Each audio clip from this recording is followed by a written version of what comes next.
Good evening, Trump family. Have a good night, everyone, and God bless you. Alright, the following is a collection of news from Patriots. Let's get into some good news for President Trump. I've been talking about what's going on with President Trump with this Judge Barry Howell. He's a U.S. district judge who was appointed by Obama. And check this out. He actually gave Trump right, fair, and accurate decision. A federal judge in Washington declined to hold former President Donald Trump or his legal team in contempt of court. Wow. But he has more to say. He has more to say here. This was following a court hearing today as the Justice Department had requested. So similar with the matter told ABC News. This is from ABC News. The judge instead urged the doesn't department and Trump's legal team to resolve the dispute themselves.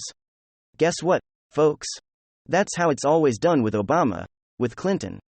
With Bush, any presidential records that you may take for keepsake or for nostalgia, all this stuff gets negotiated over the course of several months, and is not a big deal. It's only because it's President Trump that everything he does is criminal. He tweets, he inhales, he's a criminal because he's stealing air from from women. And after that, people of color, he exhales, and then now he's harming the environment with too much a carbon footprint. I mean, President Trump can't win with these people. They're always seeking to get after him some way. So the judge said that the leader Trump's legal team, and the Justice Department to just work it out and stop wasting the court's time on this. The DOJ had urged the judge to hold Trump's team in contempt over failure to fully comply with a May subpoena for documents with classified markings that were directed to Trump's custodian of records or person that the Trump legal team has not identified. The proceedings were clear. As I said, the proceedings were under seal and not public. So this is once again coming out, being leaked to ABC News because we don't have any official documentation on this. Quote, the president and his counsel will continue to be transparent and cooperative. Even in the face of highly weaponized and corrupt witch hunt from the Department of Justice, Trump spokesperson Stephen Chong said in a statement, the Department of Justice can go after President Trump, they will surely come after any American who they disagree with, is what was said by Chung, which is the counsel for President Trump for that job, is the only one who stands in the way of the un-American weaponization of law enforcement. And once again, if they could do it to Trump, imagine what they could do to Susie and John Q. Public that doesn't have the deep pockets, the power, the position, the prestige, and the namesake to fight against the most tyrannical of modern, maybe have ever American executive branch team or administration/regime of Joe Biden. Okay, folks, some significant news. John Kerry says Americans are dirty polluters that owe the world climate reparation money in the form of a new tax. China and Saudi Arabia create a new relationship that is sure to squeeze the US dollar and the United States out of the Middle East. Twitter shows that old Twitter was in fact manipulating US elections by shadow banning politicians, and Vladimir Putin threatens to wipe enemies out with hypersonic missiles. At the end, though, President Biden's climate change czar John Kerry recently sat down with a reporter at the Washington Post to talk about how awful and dirty Americans are when it comes to pollution. Now, to be clear, the United States and Americans are some of the smallest polluters in the entire world. We make tons of clean energy, and the carbon-based energy we do produce, such as natural gas, oil, gasoline, shale, etc., is produced in the cleanest way possible. So these are John Kerry's words, not Stephen Gardner's. Now John Kerry, in his interview, said he would like to see the Biden administration force a pollution reparation tax on all Americans as a fund to give money to other countries as a way of saying we're sorry for having cars using electricity, heating our homes, or having a warm workplace or an air-conditioned workplace. John Kerry says Americans owe reparations to the world for our luxury lifestyle. Now, John Kerry never once mentioned how much pollution China generates each year, compared to the United States. He also never talked about how clean our energy production is, compared to China. He just shamed Americans for wanting a car or a warm place to live. Now Kerry also said not only are Americans dirty polluters, but we must rush the green energy agenda at 6 times the current rate to make up for our crazy, unrealistic energy-consuming lifestyle. He also said we need to rush electric cars on the American people at 20 times the current rate. So basically force you to buy a $60,000 electric car and force us to upgrade the energy systems in order to comply with what he believes is best. So basically, Americans are killing the world by being dirty polluters. Kerry also wants the United States to join the methane pledge, and to significantly reduce the number of cows allowed in the United States, and to reduce the amount of meat that Americans are eating. These farting cows are killing the world, and America is the number one killer right now. We're seeing this happen right before our very eyes over in Europe, where they're forcing farmers and ranchers to kill their animals in closed-down family farms, some of which have been in existence for hundreds of years. Now, in the next breath, they are saying there's going to be food shortages and that people are going to starve. Good boy, you're making them kill their farms and their animals, you idiots. Now, lastly, John Kerry pointed out that Americans are the most generous people on the planet. Well, I agree, there's a lot of generosity, but the government's very, very generous with our tax money.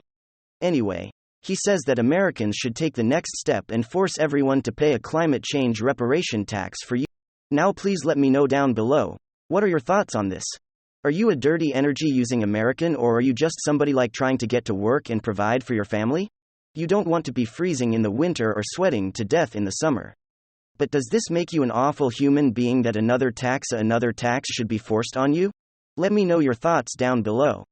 Alright, now speaking of the Washington Post, whom John Kerry sat down with, did you know that their readership has crashed by 500,000 readers in the last 2 years?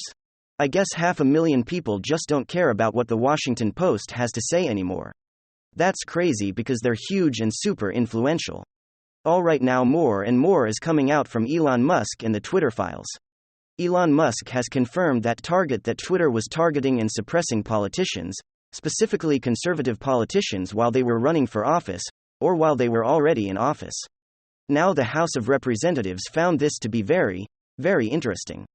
And they said that they will have Musk come in 2023, and testify under oath before Congress about the evidence that he has about Twitter, manipulating search, post tweets and trending news, and specifically interfering in U.S. elections.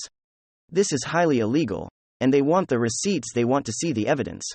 It's also come out that many doctors were blacklisted, deplatformed, or blocked from sharing their content or allowing it to go viral, if it didn't match up with the COVID narrative that was specifically crafted by Dr. Fauci and Big Pharma. Basically, if you didn't hold to the COVID narrative that the federal government wanted, you were blacklisted, your job was threatened, and the advice you had, even if it was good and working, was wiped off of Twitter.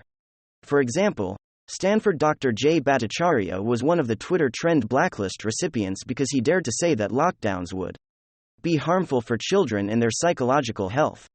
We now know that kids aren't walking or talking at the same rate. We also know that at every level of education, kids are severely behind in reading, math, and social skills. But he was blacklisted for daring to say this would be damaging to children, because Dr. Fauci promised us on every national TV interview that it would not harm children, that they would be okay. And now we're finding out just the opposite.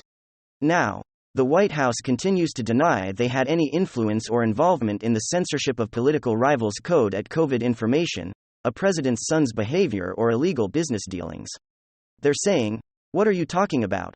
We didn't have this," but I believe that this lawsuit against the federal government is going to blow open the doors and show that they absolutely were manipulating each and every one of us. Now, new data coming out shows that Governor Ron DeSantis of Florida is rising as a Trump contender for president in 2024. He has not officially thrown his hat in the ring. But you better believe that his team is watching his popularity rise, even though he's not made any kind of indication that he wants the job. Well, the European Union has officially put an oil price cap on oil coming in from Russia. To counter this, Vladimir Putin has lowered the amount of oil that is allowed to be sold in Europe and is taking that same amount at higher rates and selling it to Asian countries. Gosh, I feel like a child could have figured this out. Oh, you're gonna force us to give you something that's in high demand for cheaper prices. We'll just sell it to somebody else that really wants it. Okay. Now speaking of China, Xi Jinping of China visited the country of Saudi Arabia, and specifically with Prince Mohammed bin Salman. They rolled out the purple carpet, they sent fighter jets that blasted red and gold color for the Chinese flag. They held big parties and feasts in his honor. And then they inked a multi-decade, multi-billion-dollar deal between the two countries. They also talked about how China could give military aid to Saudi Arabia should the relationship with the United States sour. China was given everything that President Biden was not. The relationship between the United States and Saudi Arabia is at an all-time low. The cost of our oil and gas at the gas pump depends heavily on this relationship, which seems to be slipping further and further away as each month goes by. Not only did this meeting with Saudi Arabia and China put Saudi Arabia on China's Belt and Road Initiative, but to also increase the chances of Saudi Arabia joining the BRICS nation, dropping the United States dollar as the world reserve currency. And people in Saudi Arabia are now saying in the next 5 to 10 years, they may not need the United States at all. I promise you, this is going to hurt the United States, and it's going to make gas super expensive. Now on top of all of this, Prince Mohammed bin Salman likes the president of China, and despises the president of the United States. So this week, we'll likely look back on in a future date as the turning point for the US dollar as the world reserve currency and affordable gas prices once things change at OPEC between China and Saudi Arabia, which is the secret into the OPEC relationship. Lastly, Russia continues to rain missiles down all over Ukraine. I mentioned back in September that as the war progressed, many former military members that I follow with high rankings said they believed that Russia would switch to a missile attack strategy since they can hit Ukraine at long distances instead of in hand-to-hand combat. And I guess they were right. In fact, in the last 24 hours, Vladimir Putin said any nation that attacks Russia with a desire to destroy her, that nation will be wiped off the face of the earth with Russian hypersonic missiles. Now, this former military group that I gather intel from, on your behalf, said it's never good to assume Vladimir Putin is bluffing when he makes threats like this. So this is upping the chances of World War III.